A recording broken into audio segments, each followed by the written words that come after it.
जाके मुँह माथा नहीं, नाही रूप कुरूप, पुहुप बास तय पात्रा, ऐसा तत्त अनु।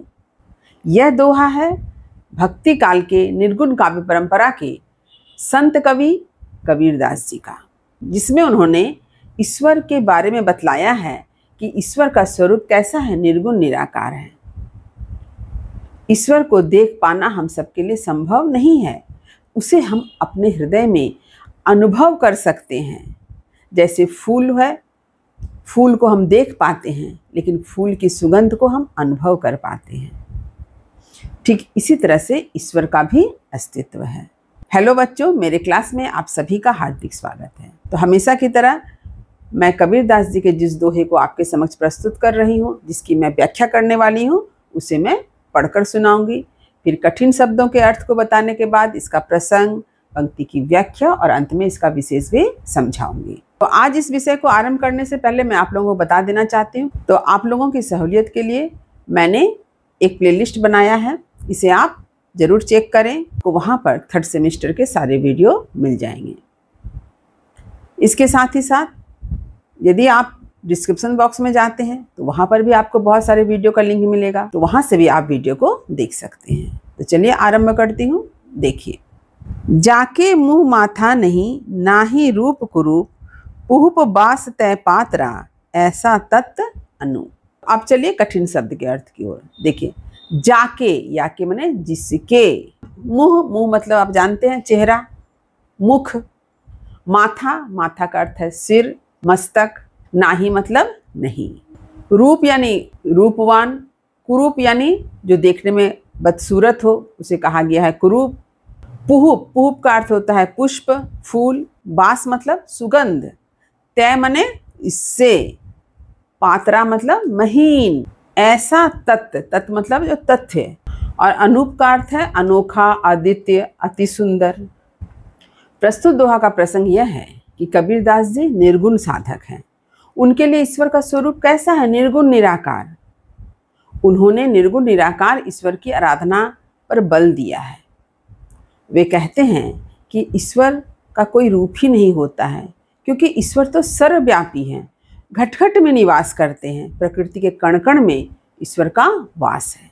से उन्होंने मूर्ति पूजा का विरोध करके निर्गुण निराकार ईश्वर के स्वरूप की स्थापना की है। अब चलिए मैं पंक्ति का अर्थ बताती हूँ। देखिए, जाके मुँह माथा नहीं, नाही रूप कुरूप। कबीरदास जी ने ईश्वर के स्वरूप के बारे में क्या बताया है? जाके मुँह माथा नहीं। ईश्वर कैसे हैं देखने में? ईश्वर निर्गुण हैं, निराकार हैं। उनका मुख नहीं है, उनका सिर नहीं है, ना ही रूप कुरूप, ना ही वे बहुत रूपवान है, ना ही वे कुरूप हैं यानी बदसूरत हैं। यानी ईश्वर का कोई आकार ही नहीं है।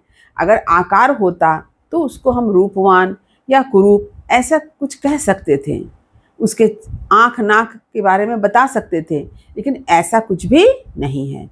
ईश्वर का स्वरूप कैसा है? निर्गुण है, निराकार है।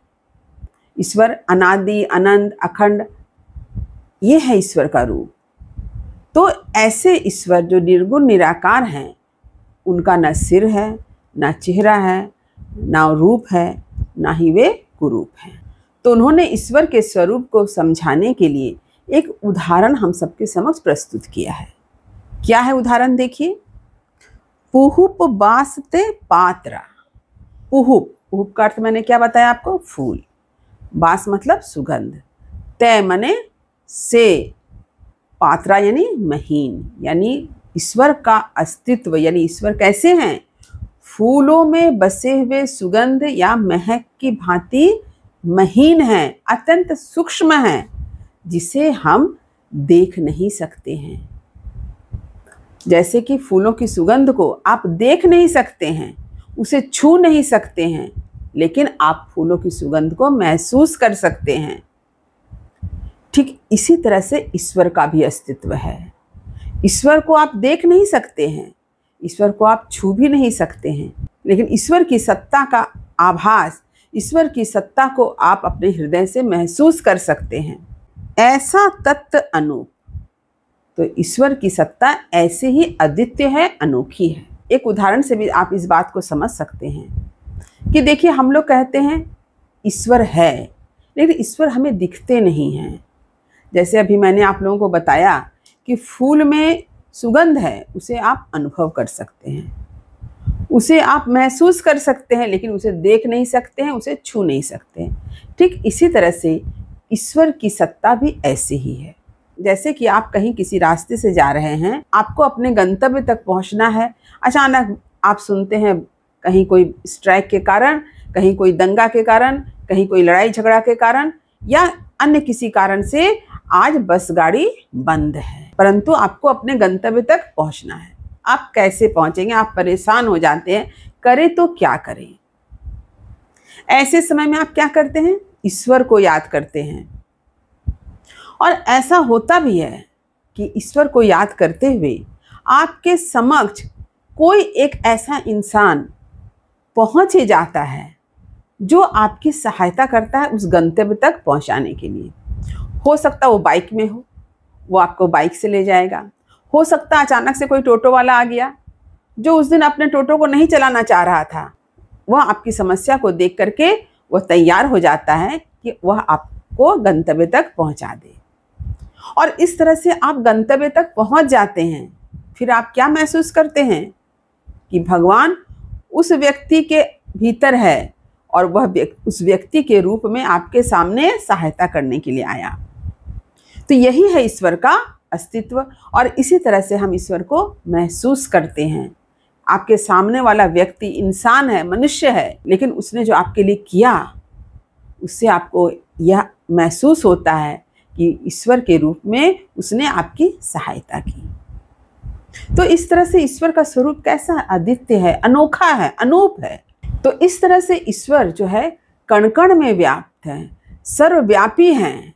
हमें सिर्फ महसूस करने की आवश्यकता है। यदि आप महसूस कर सकेंगे तो आप देखेंगे कि आपके हृदय में ही ईश्वर है। इसलिए कबीरदास जी ने क्या कहा है कि ईश्वर सर्वव्यापी है।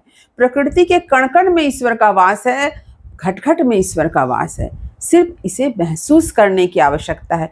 जब आप सच्ची श्रद्धा भक्ति के साथ ईश्वर की आराधना करेंगे, ईश्वर की भक्ति करेंगे, ईश्वर को याद करेंगे, तो आप देखेंगे कि आप ईश्वर को भी अनुभव कर पाएंगे, उसे महसूस कर पाएंगे, जैसे कि फूल में व्याप्त सुगंध को आप महसूस करते हैं। इसी सत्य को कबीरदास जी ने इस दोहा में प्रस्तुत किया है। अब इसके विशेष की बारी।